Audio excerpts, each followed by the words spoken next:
প্রযোজনায় আসছে শুভশ্রী। এবার তিনি আলাদা প্রযোজনা সংস্থা খুলতে আগ্রহী প্রকাশ করেছেন। যদিও প্রযোজনায় আগেই হাতেখড়ি রয়েছে তার, এবার নিজের প্রযোজনা সংস্থা খুলতে আগ্রহী দেখিয়েছেন তিনি।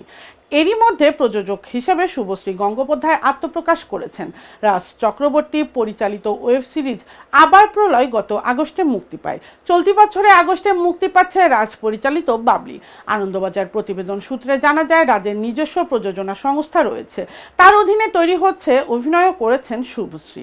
কিন্তু এবার তিনি নিজের প্রযোজনা সংস্থা শুরু করতে আগ্রহ প্রকাশ করেছেন। ঘনিষ্ঠ মহলে এই বিষয় নিয়ে নাকি মতামত চেয়েছে শুভশ্রী।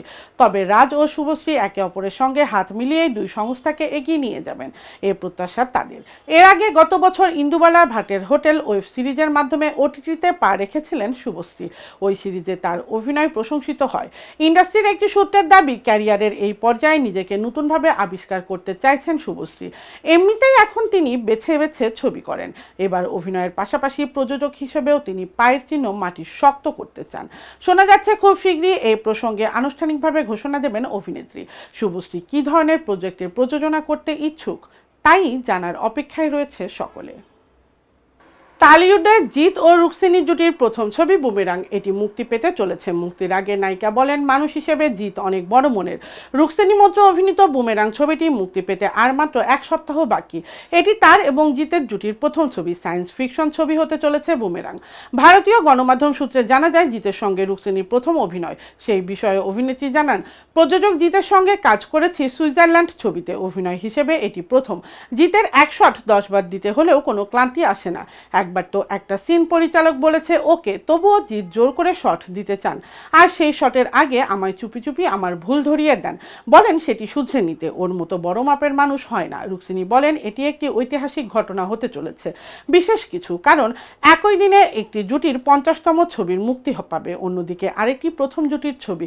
তাই তিনি একেবারেই নার্ভাস নন। এর আগে শুধু দেবের সঙ্গে জুটি বাঁধতে দেখা গেছে তাকে, এবার জিতের সঙ্গে জুটি বাঁধলেন রুক্মিণী। আর এই দুই অভিনেতার ভক্তদের মধ্যে লড়াই চিরকাল থাকে।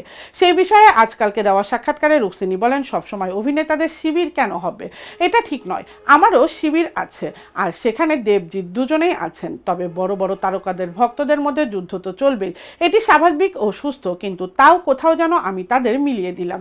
তিনি বলেন, যেদিন বুমেরাং ছবির মহরত, সেদিন ব্যোমকেশের ট্রেলার লঞ্চ ছিল। এই দিনটা তার কাছে খুবই স্পেশাল বলে দাবি করেন তিনি।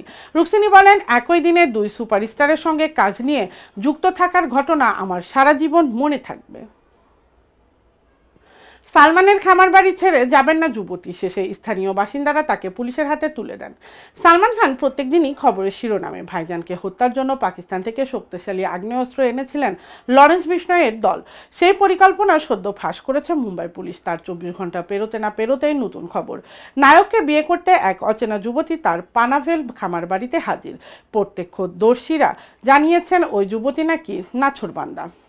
সালমানকে বিয়ে না করে তিনি নাকি কিছুতেই পানাভেল ছেড়ে যাবেন না। খবর ছড়াতেই উপস্থিত স্থানীয়রা, তারাই অচেনা যুবতীকে পুলিশের হাতে তুলে দেন। তারপর থেকেই জোর জল্পনা, এটা কি সালমানকে খুনের নয়া টোপ। রবিবার ছুটির মেজাজে মুম্বাইও। কাজ কম থাকায় এদিন তারকারাও তুলনায় খোশ মেজাজে থাকেন। আচমকাই এই খবরের নতুন করে নড়েচড়ে বসেছে সকলে। থমকে গেছে মায়ানগড়িও। কাকতালীয়ভাবে সালমান এদিন তার খামার বাড়িতে ছিলেন না, ফলে ঘটনা বড় আকার ধারণ করার আগেই স্থানীয়রা তাতে হস্তক্ষেপ করেন। তাদের কাছে ওই যুবতীর দাবি, তিনি সালমান খানের অন্ধভক্ত। অনেকদিনের স্বপ্ন, নায়ককে বিয়ে করবেন তিনি। সালমানের বিমিং সালমান গ্রুপের সমর্থক। স্বপ্ন পূরণ করতে তার পানাভেলে আসা। নিজেদের ইচ্ছে সফল না করে যাবেন না। খামার বাড়িতে ঢুকতে না পেরেও তিনি নাকি বাড়ির সামনেই বসে পড়েন, হট্টগোল শুরু করে দেন। এরপরই খবর পেয়ে পুলিশ আসে, তাকে আটক করে নিয়ে যায় পানাভেল তালুকা থানায়। সেখান থেকে ওই যুবতীকে স্থানীয় এক স্বেচ্ছাসেবী সংগঠকের হাতে তুলে দেওয়া হয়। খবর, সেখানে তার কাউন্সিলিং হবে। কৃষ্ণসার হরিণ হত্যার পরে বিষ্ণুর নিশানায় সালমান। এখন পর্যন্ত তাকে একের পর এক খুনের চেষ্টায় ব্যর্থ হয়েছে।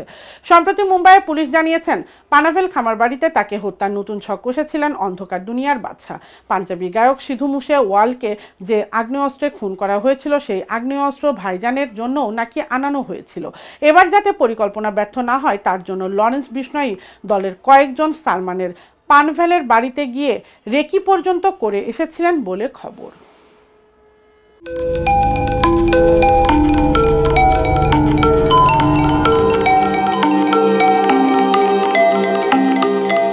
Take TV. দেশ ও দশের কথা বলে।